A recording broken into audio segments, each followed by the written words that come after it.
I thought I'd continue the third-party spell thing with first-level spells, because they come after cantrips. Makes sense to me. So yeah, in this video I'm going to be going over my 10 favourite ones, although I have added another bonus one because I simply cannot count, or refuse to do so at the very least. I also just want to say a quick thank you to everyone who's watching this and has subscribed. I finally passed the 1,000 sub mark, which is a big achievement for YouTube peoples, and it means a huge amount. I'm still trying to figure out what to do with all of that, but I will at some point, hopefully. Also, come on, called Top.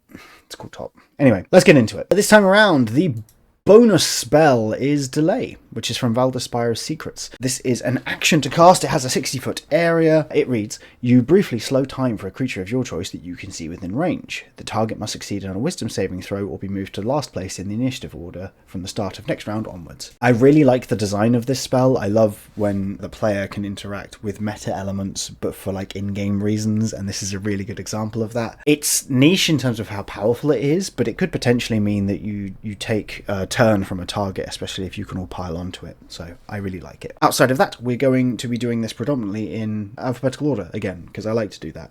Although I do have two favourites from among these, and I will note them as we go past them. First though, if out of the actual 10, is Accelerate to Decelerate, which is another Ballistic Secrets spell, chronomancy. They've got a lot of really cool chronomancy stuff in that book. I would recommend picking it up if that's stuff you're interested in. So this is a reaction spell, and I talked briefly in the Cantrip video about how much I enjoy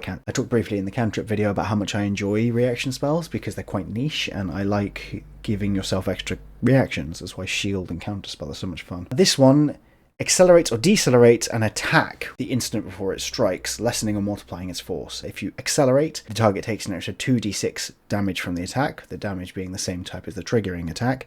And if you decelerate, you reduce the amount of damage the target takes by a 2d6 as well, to a minimum of 0. If you use a higher level spell slot, you get to increase this by 1d6 for each level. This is a really fun spell. It's something you could theoretically use on your own spells. It's also something you could theoretically throw at, say, a paladin who's smiting, to give them an extra 2d6, which deals extra damage, which they could then multiply, and so on and so forth. I like it a lot. Next, we have a spell from the Crooked Moon, Part 1, which is the player option stuff. This is an action spell as well. This is an action to cast, and it is a concentration spell. It reads, you invoke the wisdom of your ancestors to gain insight into your trials. When you cast the spell, and at the start of each of your turns for the duration, you gain heroic inspiration if you don't already have it. The last bit of that text is really important, because if you have heroic inspiration and you gain it again, you can just give it to someone else, as per some of the rules. I think it's humans can do that. Heroic inspiration is incredibly strong, as it turns out. Being able to roll stuff with advantage is really, really good, especially whether it's a save or anything else, and this is no different. It's also available to a whole host of different classes: clerics, druid, rangers, and sorcerers, along with druid with the old ways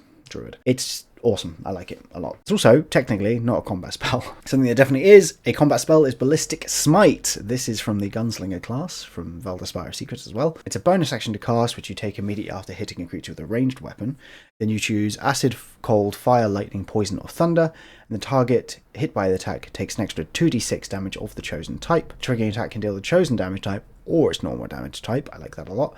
And the damage goes up by 1d6 for each spell slot above first level. This is literally a ranged smite. It's awesome. It's a great one, I think, for artificers who like to play at range. I think it fits them really well. But it's also nice to have this option if you're playing as a paladin who wants to use a bow instead of, the usual stuff. Next, we're going to Grim Hollow.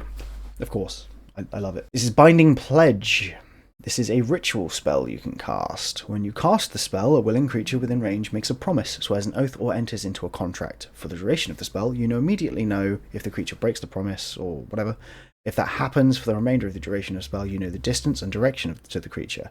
If the spell is dispelled, you immediately know, but you don't learn the distance and direction of the creature. This normally lasts for 10 days, but if you upcast it with a level 3 or 4 slot, the duration becomes 30 days, a year for a 5 to 6 slot, or forever on a 7+ slot. This is an excellent roleplay spell, especially if you've got an ally you're not 100% sure of. This is a great way of kind of keeping tabs on them, and is just full of... I would love my players to be using this as a DM. It's the kind of thing that just is always going to feel good to have in the dynamics that you're playing around with. Next up is Clue. If you watch Critical Role and you have been keeping up with the latest season, you will recognise the spell name Clue, and that is because they cast it on that, and Brennan was very impressed with the spell, and I was also very impressed with the spell the first time my players cast it. I also cast it as a player, and it's just banging. It really is. I think it's potentially a touch too strong, which I will discuss, but it's mostly RP. Well, I'll get to it. So this is also a ritual, and again is an action. It lasts for 10 minutes. When you cast the spell, all footprints and fingerprints within a 30-foot emanation originating from you become highlighted and glow faintly for the duration. When you cast the spell, choose any point of time up to the last 10 days. Only footprints and fingerprints left between that time and the present will be highlighted. Each creature that leaves footprints and fingerprints is assigned a unique colour, but are otherwise not identified. Any creature that moves or touches objects within the emanation will also leave colourful fingerprints and footprints, which might reveal invisible creatures in. The reason this is a touch too strong is because it's an emanation from you, which means that it follows you as you have cast the spell, which is a problem. It kind of eliminates survival checks and tracking checks. If you've got a ranger or something on the party, then there's no reason to have them on the party. Sorry Rangers. This is really strong. So at one point it was a 45-foot area, but it was a fixed point, and I think the discussion that myself and the other DMs in my group had were that it would actually be better at that. And then you could roll a survival check to note the footprints in a specific space and then track those if you've got a high enough roll. That way everyone gets to feel involved, rather than just the player who has this just constantly recasting clue, because there's no reason not to. That being said, it is a wonderful gift, a DM, to have a player who has this, because you can give them so much great information, especially if they're smart with when they're choosing it. The key thing is just to make sure that there's kind of time pressure, otherwise they will just be casting it constantly, potentially. Next, we are heading to Heliana's Guide to Monster Hunting for Corrupting Ichor. This is an action to cast, and it is a ranged attack. You spit a globular phlegm at one creature within range, make a ranged spell attack against the target. On a hit, the target takes 2d8 necrotic damage, and until it uses its action to wipe off the phlegm, it takes an additional 1d4 necrotic damage at the start of each of its turns, and any hit points regained are reduced by half. That's a lot of stuff. When you cast a spell using a spell of a second level or higher, the damage at the start of target's turn increases by 1d4 for each spell slot above the first level. So the initial damage does not increase, but the damage over time does, and that's a lot of fun. I've got a player using this in one of my campaigns, and it's a really good one to use against creatures that aren't going to be wise enough or clever enough to kind of know to wipe it off, or also just if you need just a touch more damage, or if you can otherwise occupy their action. The vast majority of the times, it's better for creatures to attack with their action than to save themselves 1d4 damage, but that 1d4 damage can add up, especially if you are upcasting this and it's doing more than that. So, yes. Creeping Touch is close to one of the two spells that I said I really loved, and I do really love it, but it's not as good as the next one I'm showing you, from like a personal standpoint. Creeping Touch is an action to cast. It is concentration. It lasts for 10 minutes. You detach your hand at the wrist, transforming it into a spider, which is fun. While the spider is within 100 feet of you, you can communicate with it telepathically. Additional, as a magic action, you can see through its eyes and hear what it hears until the start of your next turn. During this time, you are deaf and blind with regard to your body's own senses. If a spider is killed or doesn't return to you before the spell ends, your hand is restored, but you take 1d6 psychic damage. As a bonus action, you can command the spider to return to you, and once it arrives, it reattaches to your hand and the spell ends. This is a really cool exploration spell. This is an interesting take on the Find Familiar concept. There's definitely some crossover in terms of when you would use Find Familiar versus this, but if you're going for creepy character with body horror stuff, then this is perfect. And for some reason, I usually am, as you will know if you've checked out some of my D&D builds. So, as you would know if you've checked out some of my D&D builds, I love this spell. It's really cool. I have no further thoughts beyond that. Next we have Crimson Lash, which is the spell other than Clue that I absolutely adore. This is one I will be making great use of with a future character, assuming that character can make it to level 3. This is a bonus action to cast, and it lasts for a minute. It's a conjuration spell. As part of casting this spell, you must expend 1 hit die or the spell automatically fails. This is the same basic concept with all of the Grimhollow Sangromancy stuff. You have to expend hit die, and then you use that hit die in interesting ways later. A writhing lash of coagulated blood springs from your hand with the following properties. It counts as a simple weapon with which you are proficient, which is important.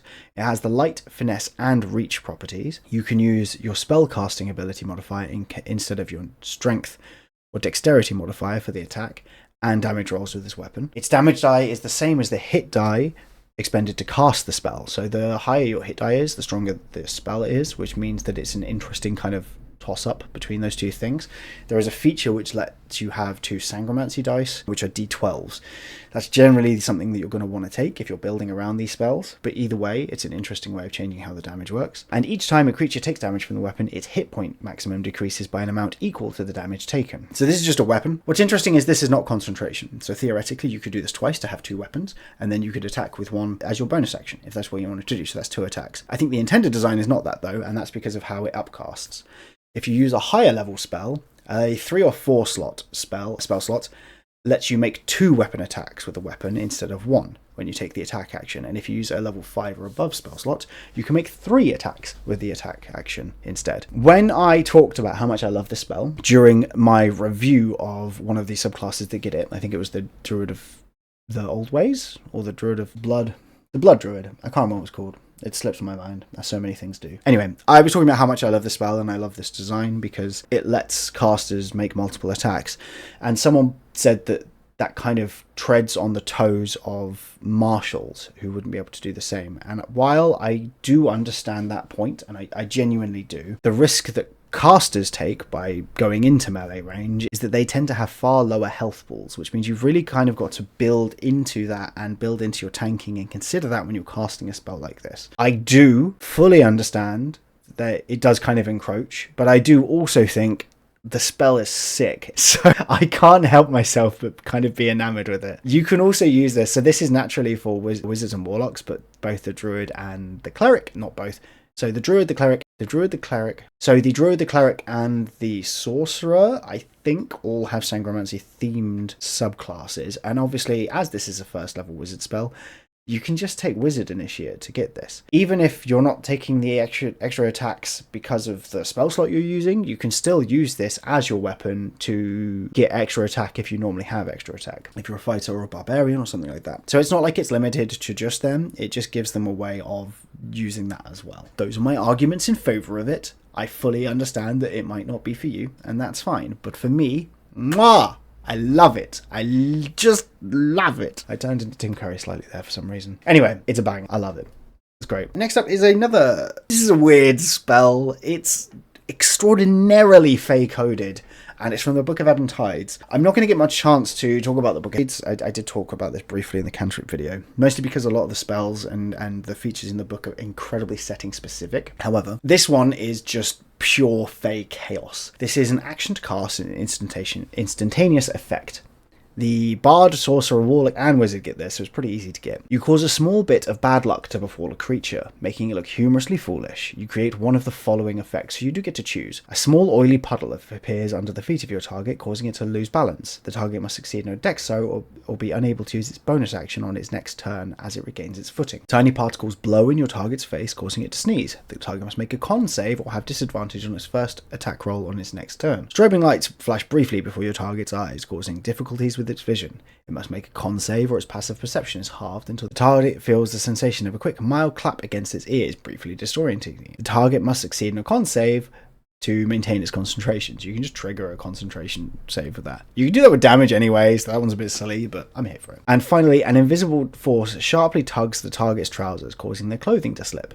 The target must make a dex save. On a failed save, the target has disadvantage on its next attack roll with a two-handed weapon, or loses its shield bonus to its AC until the end of its next turn as it uses one hand to gather itself. This is really silly. I don't even know that it's good, but I love it because I love the Fey shenanigans, and I love the Feywild setting because as a DM you can just kind of make it up as you go, and I appreciate that level of creative freedom. I think this spell is a joy. Nothing can change my mind on that. Our final spell for this video is one from the Humblewood campaign setting, which has some really interesting stuff in it. This is another reaction spell. This is Spiny Shield. An ethereal barrier of spikes made of a magical force interposes itself between you and an attacker. Until your next turn, when you are hit by a melee attack, the barrier reduces the damage dealt to you by 2d4 and deals the same amount of piercing damage to you. The shield is ineffective against ranged attackers, but still provides a +2 bonus to your AC against them for the duration. If you upcast this spell, it goes up by an additional 1d4 for every spell slot above first level. This is just a really interesting reaction spell. It's a pseudo shield when it needs to be. It's a pseudo absorb elements when it needs to be if it's against a melee attack, and it gives you a little bit of range boost as well. I just really like it. I think it's very clever, and I love the idea of this magical spiky shield just appearing as someone's about to thwack you with something and they kind of catch their hand on it. I like it a lot. That is it for this video though. There are so many great third-party books already on D&D Beyond, and I'm really excited about whatever the next one will be. Hopefully it will be soon, as I have said previously. In the meantime, though, if you enjoyed this, please like and subscribe. I will be putting out these. This is a nice, simple series to follow along with, and then I can reach into feats and items and weapons and all sorts afterwards. So this is a good well of things for me to dip into when I need to. I want to say thank you again for watching. It is really genuinely appreciated. I hope you all enjoyed it, and I hope you all have a good week. Until next time, however, goodbye.